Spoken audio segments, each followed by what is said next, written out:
ओम नमो भगवते वासुदेवाय।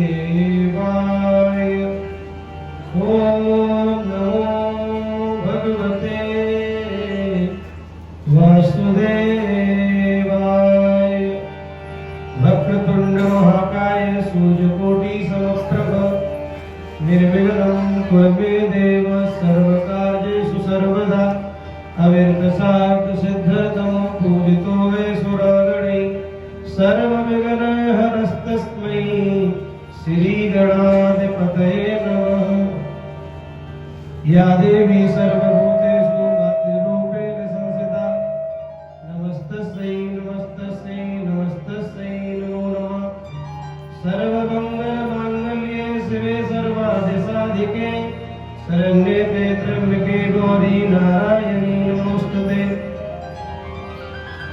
कृष्णाय वासुदेवाय हरये परमात्मने प्रणतः क्लेशनाशाय गोविन्दाय नमो नमः। कृष्ण त्वदीय पदपङ्कज पञ्जरान्ते अद्यैवमेव विशतु मानसि राजहंस। प्राणप्रयाण समये कफवातपित्ते कंठावरोधविधौ विस्मरणं कुतस्ते।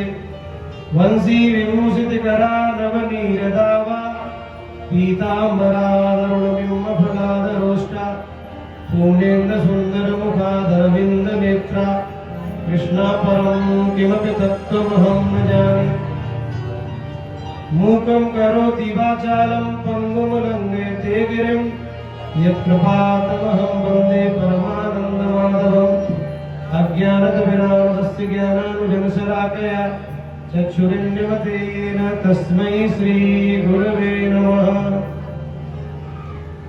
जय जय श्री राधारमण जय जय नवल किशोर जय गोपी चितचोर प्रभु जय जय माखन चोर।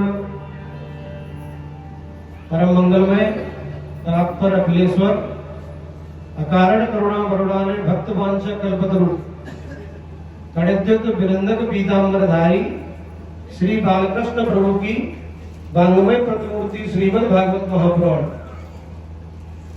मंच पर विराजमान मेरे परम स्नेही मेरे भ्राता तुल्य श्री गोपाल कृष्ण जी महाराज के श्री चरणों में प्रति निवेदन और मंच पर विराजमान सभी संगीताचार्यजनों को मेरा प्रणाम और इस कथा में पधारे सभी भक्तजनों को सभी माताओं और बहनों को मेरा सत प्रणाम।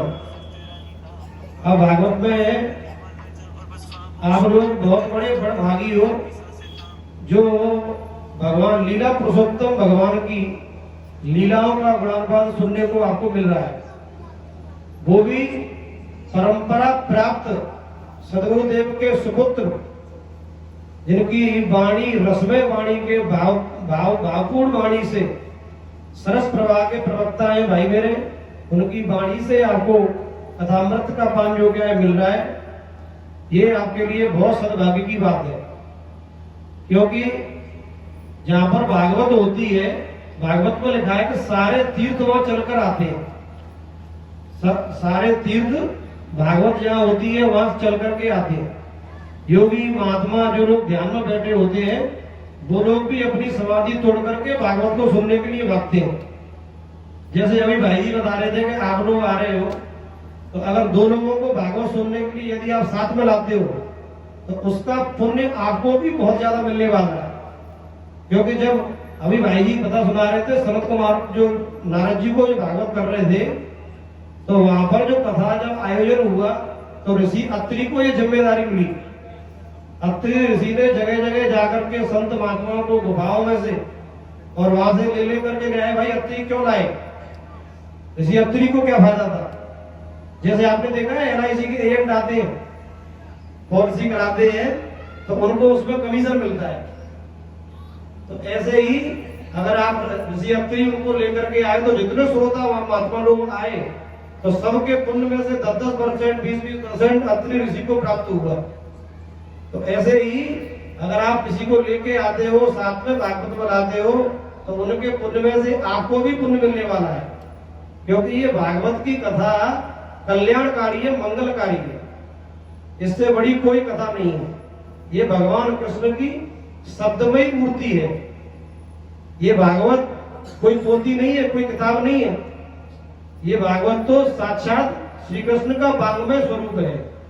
श्रीमद् भागवताख्योयम प्रत्यक्ष कृष्ण एव ही, भागवत में लिखा है। ये साक्षात गोविंद का ही अपना स्वरूप है। कोई भी कथा आपको मुक्ति की गारंटी नहीं देती, चाहे कोई सी भी कथा हो, कोई भी जो क्या है पुराण हो, भाग कोई भी हो। लेकिन श्रीमद् भागवत एक इकलौता ऐसा ग्रंथ है, ऐसी कथा है जो मुक्ति की गर्जना करती है। श्रीमद् भागवतम शास्त्रम मुक्तिदाने न गर्जताम। तो ये भागवत मुक्ति प्रदान करने की क्षमता रखती है। 7 दिन यदि कोई नियम से सुन ले तो 8वें दिन से उसके जीवन में परिवर्तन शुरू हो जाता है ऑटोमेटिक। ये ऐसी कथा है। और भगवान को जानने का, भगवान को समझने का सबसे सरलतम और उपाय ये सत्संग भागवत है। अगर आप भगवान के बारे में सुनोगे नहीं, जानोगे नहीं, तो भगवान के स्वरूप को पहचानोगे नहीं, तो भक्ति कैसे करोगे? जाने बिन ना होए परितीति, और बिन परितीत होए नहीं प्रीति। जब तक सुनेंगे नहीं तो जानेंगे कैसे, और जानेंगे नहीं तो प्रतीति माने विश्वास कैसे होगा, और विश्वास नहीं होगा तो भगवान से प्रेम करोगे कैसे? तो भागवत जो क्या है, इसको सुनेंगे तो भगवान को जानेंगे। इसके अलावा भगवान को जानने का दूसरा कोई तरीका नहीं है। क्योंकि देखो, भगवान या तो अति सूक्ष्म होते हैं और या फिर भगवान बहुत विराट है। और जो हमारे शरीर की जो इंद्रियां हैं, जो 5 जो क्या है 5 प्राण है, 5 मात्राएं हैं, 5 भूत है, जो अपनी इंद्रियां हैं हमारे शरीर की, इनमें एक कमी है कि ये केवल स्थूल वस्तु को देख पाती हैं। स्थूल वस्तु को देखने की क्षमता है, ना तो सूक्ष्म को देख पाती है और ना ही विराट को देख पाती है। और परमात्मा या तो सूक्ष्म है और या फिर बहुत विराट है। भागवत में लिखा है कि अणो रणीयान महतो महीयान। भागवत या तो भगवान अति सूक्ष्म है या फिर बहुत विराट है। तो उनको समझने को आप समझो कि आप अपने आप भगवान को समझ जाओ। बैठे बैठे भगवान को कोई समझ नहीं सकता। परमात्मा को बिना सत्संग के, बिना कथा के आप समझ नहीं पाएंगे। जब भगवान गीता सुना रहे थे अर्जुन को, तो अर्जुन की समझ में नहीं आ रही थी, तो भगवान ने अपना विराट स्वरूप दिखाया, विराट स्वरूप के दर्शन कराए। लेकिन जैसे ही भगवान विराट हो गए तो अर्जुन बोले कि प्रभु मुझे तो कुछ दिखाई नहीं दे रहा। भगवान बोले अर्जुन तुम्हें दिखाई देगा भी नहीं, क्योंकि जिन आंखों से तुम देख रहे हो मुझे, इन आंखों से मैं दिखने वाला नहीं हूं। फिर अर्जुन को भगवान ने अपने दिव्य चक्षु प्रदान करे, भगवान ने दिव्य दृष्टि दी, तब अर्जुन को भगवान के जो क्या दर्शन विराट रूप के हुए। तो भगवान को हम अपनी इन इंद्रियों से तो नहीं देख सकते। उसको जानने का तरीका सत्संग है केवल, और कोई दूसरा तरीका नहीं है। भागवत श्रवण करेंगे तो भगवान को आप जान पाएंगे। अभी भाई जी जो क्या है महात्मा का वर्णन कर रहे थे। भागवत में प्रथम दिवस की और द्वितीय दिवस की जो भागवत है वो बहुत महत्वपूर्ण है, बहुत समझने योग्य है। अभी बता रहे थे भक्ति ज्ञान वैराग्य की भाई जी ने व्याख्या की, बहुत सुंदर। तो भागवत में जो आपका महात्मा है वो 6 अध्यायों में पूर्व महात्मा, जो 6 अध्याय में महात्मा है उसमें भक्ति ज्ञान वैराग्य की बड़ी सुंदर व्याख्या है। तो भक्ति ज्ञान वैराग्य की त्रिवेणी को ही तो भागवत कहते हैं। भक्ति ज्ञान वैराग्य की त्रिवेणी ही भागवत है। जैसे भाई जी ने बताया भागवत में 4 शब्द है। पहला भा, दूसरा गा, फिर वाह, फिर ता। तो भा का मतलब हो गया भक्ति, और गा का मतलब ज्ञान, और वाह का मतलब वैराग्य। तो जिसके जीवन में भक्ति और ज्ञान और वैराग्य आएंगे वही उस परम तत्व को, तामाने तत्व परमात्मा, उस परम तत्व को जान पाएगा। और जिसने ये जान लिया उसी को श्रीमद् भागवत कहते हैं, वही भागवत है। तो सत्संग के द्वारा ही भगवान को जाना जा सकता है। तो महात्मा के जो 6 अध्याय है, तो ये हमारे 6 अध्याय महाराज जी ये भागवत का हिस्सा नहीं है, ये पुराणों से लिए गए ये 6 अध्याय। जैसे भागवत में 18 प्राणों की व्याख्या मतलब व्यास जी ने की है, लेकिन पुराण और भी अनंत पुराण है। तो उसमें से जो 6 अध्याय महत्व के लिए वो भागवत का अंश नहीं है, वो सारी कथाओं में महत्व पुराण से ही दिए जाते हैं। पहले हमारे भागवत में वर्णन है कि केवल एक पुराण था जिसमें 100 करोड़ श्लोक मंत्र थे। अभी भी वो है, लेकिन देवलोक में प्रतिष्ठित है, तो वो बहुत ज्यादा है। तो भगवान ने फिर 4 लाख मंत्रों के ग्रंथ बनाया, फिर उसको 18 भागों में विभाजन किया भगवान वेद व्यास ने। जो 18 पुराण लिखे, 17 पुराण है, 18 में हमारी भागवत है। तो ये 18 पुराणों की कथा अब कलयुग में तो संभव है नहीं। ये कथा सबसे पहले नैमिषारण्य की भूमि पर, जहां पर सूत जी ने भागवत सुनाई, वहीं पर जो क्या है रोम हर्षण और उग्र सुबह, उन दोनों ने मिलकर के और ये 18 पुराणों की कथा सुनाई संतों को। तो ये कलयुग में तो संभव नहीं है। 18 पुराणों की कथा तो बहुत विशाल है, क्योंकि आपका स्कंद पुराण में आपके 81,000 श्लोक, पद्म पुराण में 55,000 श्लोक, शिव पुराण में 24,000 श्लोक, गरुड़ पुराण में 24,000 श्लोक, ब्रह्म वैवर्त पुराण में 18,000 श्लोक, ऐसे अनंत है। नारद पुराण भी है, वराह पुराण भी है, मार्कंडेय बहुत पुराण है। तो भागवत के महात्मा है वहीं से लिया गया है।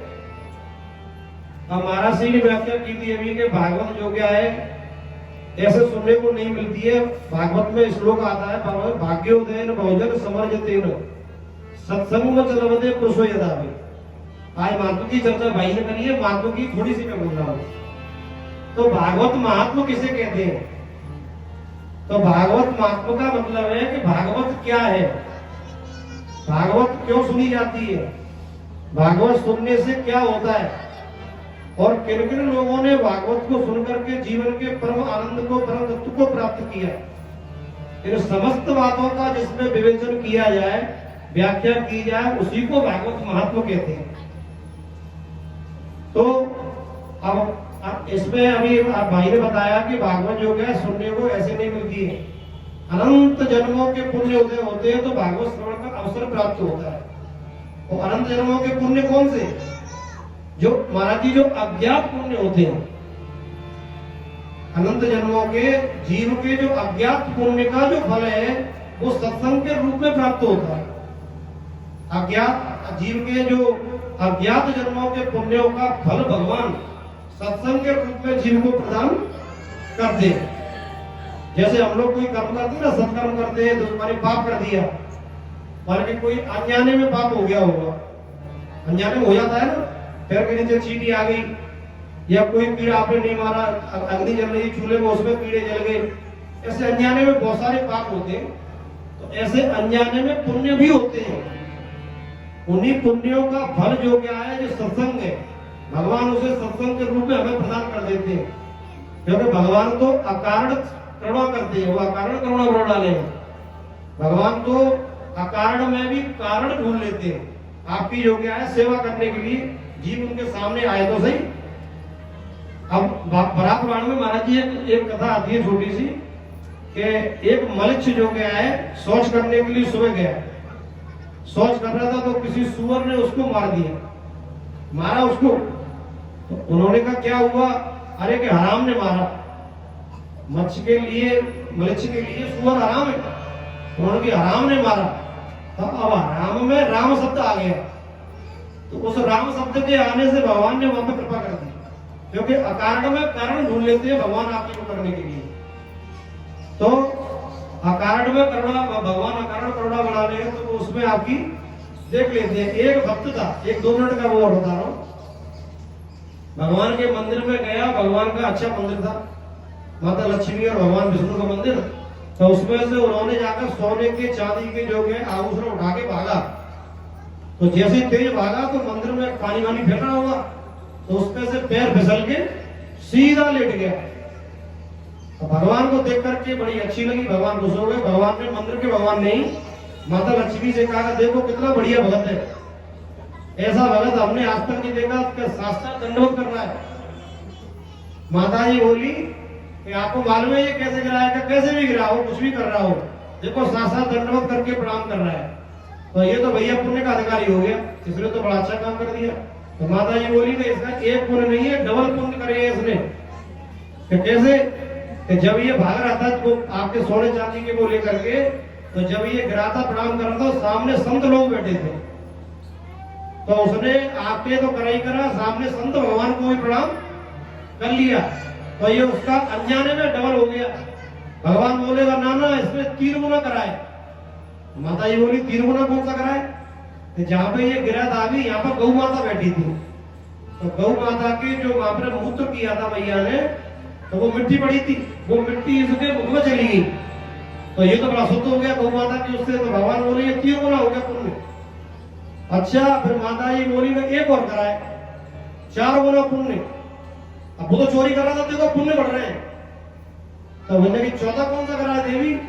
मैया बोली कि जब ये भाग रहा था जोर से गिरा, तो एक बिल्ली चूहे को पकड़ने जा रही थी, तो जैसे ही ये आवाज हुई और कुत्ता बिल्ली के पीछे भागा और बिल्ली कुत्ते को देख के आवाज से भाग गई, तो वो चूहे की जान बच गई।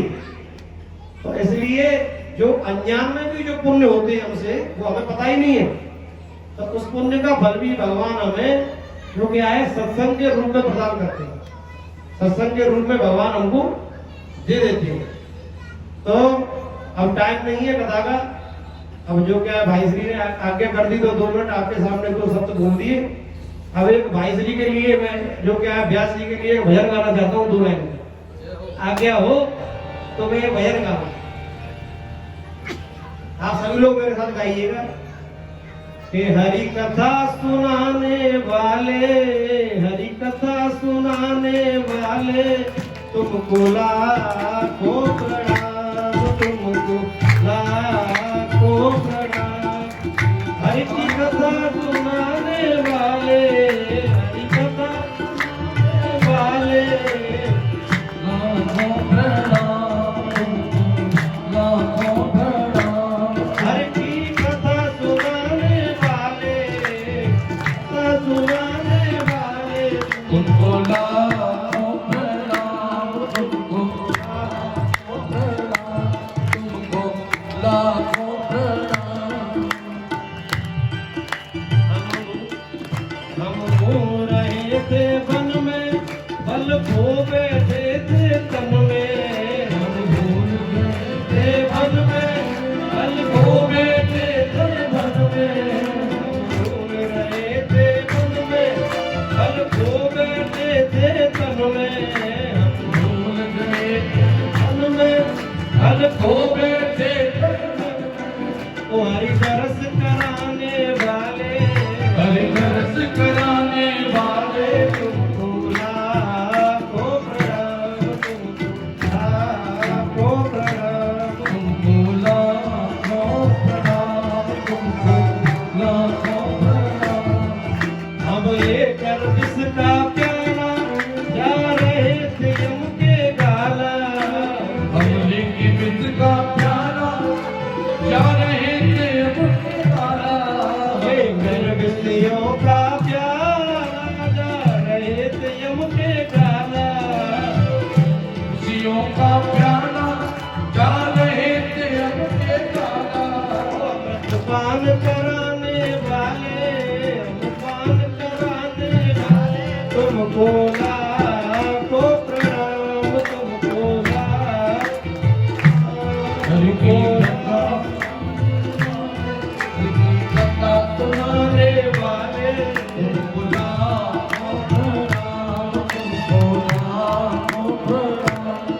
रामचंद्र भगवान की, भक्त बलवंत श्री हनुमंत लाल की। जय जय श्री राधे, जय जय श्री राधे श्याम।